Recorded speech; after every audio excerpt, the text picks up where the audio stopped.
slide. We feed them like that right now. Are we saying this is the way we'll be feeding them a year from now or 2 years from now? I don't know. It's the way it works. We didn't have time to do something else. We're not quite ready to get a TMR machine and feed them down the strip. So that's how we're doing it, and the sheep are in good shape. This, by the way, shows you the mix of ewes. This is obviously a door for rolling off pipe. That's the fat. This has got, you can see the belly on the bottom, this has got hair in it. And around here, but there's wool on it because it's probably mixed with my water esters. Remember, even Dorfer is really it has Dorset in it. That's where the DOR comes from. And the Romanov is technically some wool on it, so it's not. I like them all like that. We're going to have hair. I've had the mix before, and I know the more rapid I can get out of wool into all hair, the plant walk is better. But it will take some years. Next slide. We bed them with bales like that. I'm not really sure what Mike's doing here. Leaning into the bale, trying to I'm worked out with that slide. What's going on here, but anyway, next slide. Here's how we shake them out. Yeah. I'm sorry, I'm in your way. And then we shake the straw bales out to do like this. We a year ago grew wheat on some of this ground because we had too few ewes and too many acres. So we made wheat straw out of it and we ammoniated it. Not a good plant. So nonetheless, we're working as high nitrogen bedding. Next slide. And we have another barn. We have two barns. This one, the other one is about 10,000 square feet. This is about 7,000 square feet. These are ewe lambs from last year. Well, one old ewe was in here, sitting right here. I can't remember why we got in here, but she's there. We're feeding silage in here, and these groups we were feeding soybean hulls, supplementing the silage with soybean hulls, and now we're using that pellet product to get out of shell corn. And we're feeding a little bit of them because the ewe lambs are trying to get them up to size as rapidly as possible when they go out to practice. Any other next one? You're going to land the ewe lambs outside or inside? All of these are going to be lambed outside. Understand, all those sheep we're seeing inside, we're going to put them outside the lamb about April 15th. April 10th, April 15th when the grass comes. Then they're going to be outside until, well, they're going to lamb out there, then we'll gather them, then we'll dock and castrate them and put them back out. Then we manage the problems as indicated here of coping with parasites, things of this nature. Next slide, please. And one of the things we're doing, you ever see this, Dan? This is a feeder we're building. Dan suggested to me, because one of the problems is we have ewe lambs. You can see our ewe lamb results last year. We exposed 200 of these sort of mixture of ewe lambs to rams in December. They were born, most of them in May, a few of them in April. 93% of the ewe lambs were pregnant. And when we scanned them in February, 145 singles, that was good. 37 twins, that wasn't good. Because they're not really that big and not asking a lot of them. He said to me, why don't you feed them soybean hulls out on pasture while they're lambing? But especially the ewes with the, since we can scan and know who's inside and how many, we can separate them accordingly and we can feed them accordingly. We can put them in fields accordingly. That's what the scan tells us. So we could feed those soybean hulls as live before they lamb, and they can come up to the feeder as long as they have enough feeders. But the problem with lambing outside is you don't want these ewes to get concentrated for any reason. You know, if they're going to come together, even for shade, when they come together, the problem of mismothering can happen. So you would rather they didn't have troughs. We never feed them grain on pasture. You know what happens to all the rest of the troughs? They'll abandon the lambs. Lambs will get confused as to who's moms too, especially the ones that are only 1 day old or less than a day old. And bad things. You know, one lamb will come following off after it, the other one won't. All bad news. Because when you imagine you got 200 ewes in the pasture, and by the time you're getting to the last, you've got they've been lambing at 200%. You've got 400 lambs out there, and they're all small, and the confusion possibility is quite high. Out west, with range ewes, it's easier to manage because they lamb only a few. I mean, they don't have so many twins. What we're trying to do is lamb high prolific ewes outside in the pastures in the southeast of southeast Iowa. Questions? I'm told we got 5 minutes. And Dan told me I would never get done on time. So, any questions? What we're doing? Redesign your feeder. You got to redesign it. He doesn't like my feeder. guys won't like that. What's That's all frozen this here. No, you can't move it. It needs to be on skids. Pick it up with a forklift right there. It's even made for the forks and the forklift going anyway. Which is, we have a forklift in front of us. All right, All right, I'll it's gonna sink in the ground and it will. Yeah, could sink in the ground. It's right, quite right. We didn't put skids underneath that, just to keep it up. Good point. Anything else? Any other questions? Way back there? Can you hear me, Theron? How about the moisture problem, feed and stuff that's outside? In that? Yeah. In the feed, down over the, down there. I'm bound to be a problem. I don't think the roof has got enough overhang. I agree. Yeah, it's not a good thing. But ignore that. The whole, and so where are we going with this thing? We're going to keep, we're not getting them. I mean, so we have out of these ewes, the lamb last year, 182% of the adult ewes. That's how many they had in them. We got about 1.6, 1.65 live at the end of, because you lose some during the lambing process. Was that enough? Well, if lamb prices stay the way they are, of course it's enough. But that isn't where we want to be.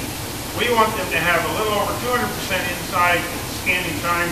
We want them to, we're still shooting for that 1.9 lambs per ewe, born outside, unassisted, 700-800 of them out there, that we can then gather up, because that solves the problem. What are the other problems that we have had with this thing? Well, there's always guard dog issues. But the real issues we find are parasites. So we think the only way we're going to get around internal parasites out on these wet, southeast style, hot, humid patches is we're going to wean those lambs relatively early. Put them in those same big barns you saw for the ewes in the wintertime. We're going to leave the ewes outside, we're going to put the lambs inside and feed them, simply because we can get them away from flies and parasites on pastures. Say, well, that's so, but what are we using in pastures? We're using them to make hay, silage really, and we're using the lamb on, we're using to run the ewes on, but the lambs are going to bring inside to move them along on feed. You say you're going to feed them really expensive Iowa feed, that's right. We can make our own silage. It's quite high quality, and we've explained that. But that's the only way we think we'll get. I've been killed by internal parasites year after year here, and it's going to happen if we don't do something different. Yeah. Are you limit feeding the soybean hulls with salt or anything, or is it just choice however much they want to eat? Well, I'm not doing anything with it yet. Oh. This is an experiment. The plan, according to the expert who's been speaking to me, speak to me later on these issues, and you can, is that they're not limit fed. They are ad lib. Now we started feeding soybean hulls 1 year late. He told me to do it a year ago, and I finally did to these lambs up in that barn, and that really works very well.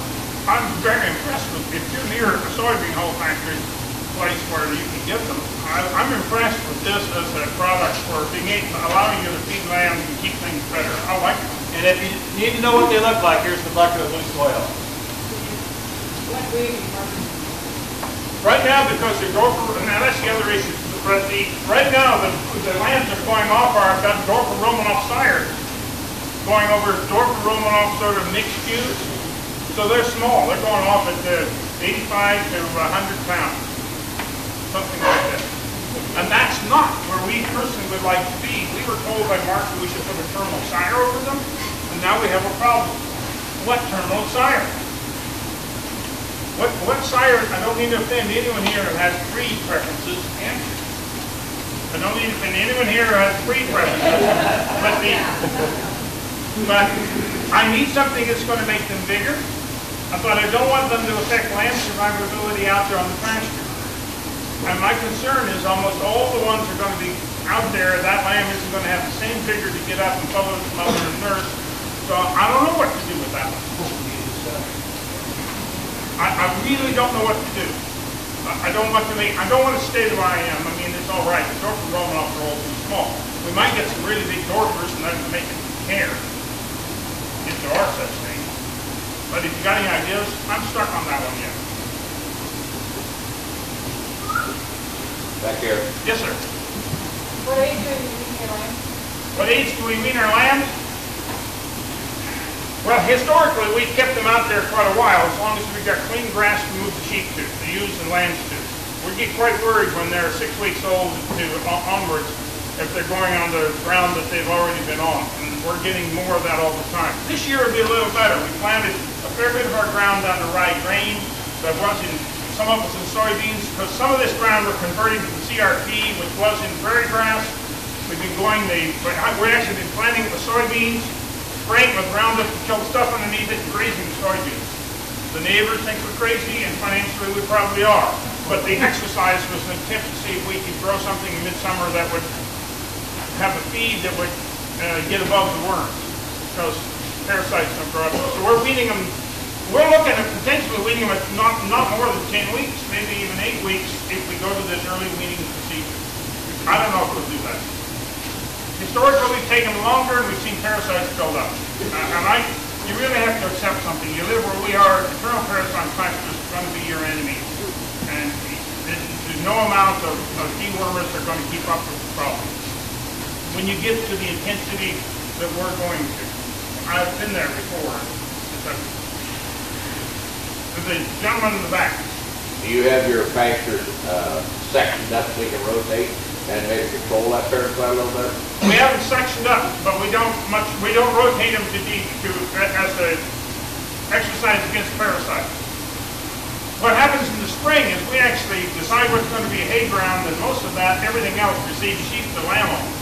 Because we want to reduce the concentration of ewes per acre from April 15th to effectively June 10th. So they're scattered all over. There is no rotation during that fast grade period. The only bit that's spare is what we're going to make occasionally silage on.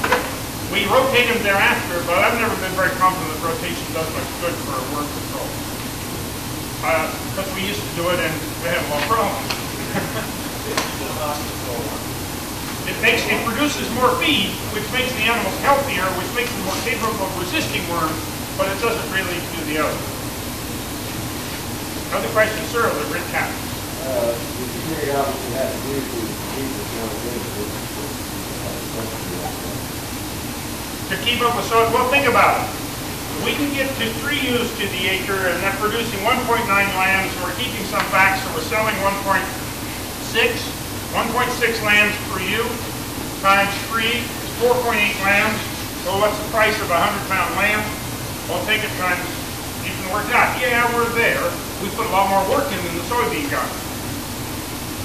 But my ground is only 50 bushel soybeans and 150 bushel corn ground, most of it. Some of it isn't exact. We have the 300 acres, 100 is not tillable at all. So it's probably steep.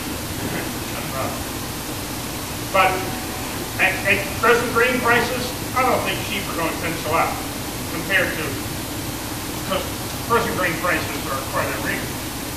But they're going to be extremely profitable. They're just not going to be as profitable as the corn and bean man across the road on better ground. That's my sense. But we're not there yet. So we run, in theory, we ought to be able to run 4 lambs to the acre on this. 4 sheep to the acre plus lambs. But let's get to 3 first and see how that goes.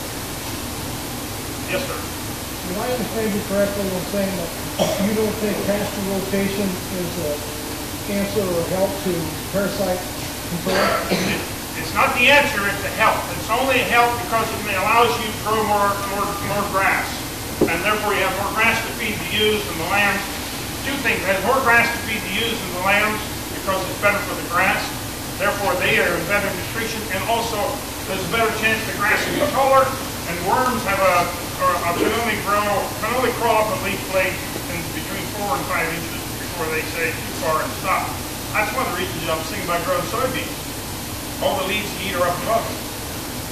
You can have all the worms in the ground you like, but in the soybean field, they're never going to get up to those 3 feet. That's crazy for the soybeans. It's nuts to do that. But we're looking at, we also are trying to find something that will grow on our ground in the summertime, in the heat of the summer. Soybeans will, Sudan grass will. We got the machinery because we got all this savage stuff, as you'll see this afternoon. We got all this iron, we can do something with it.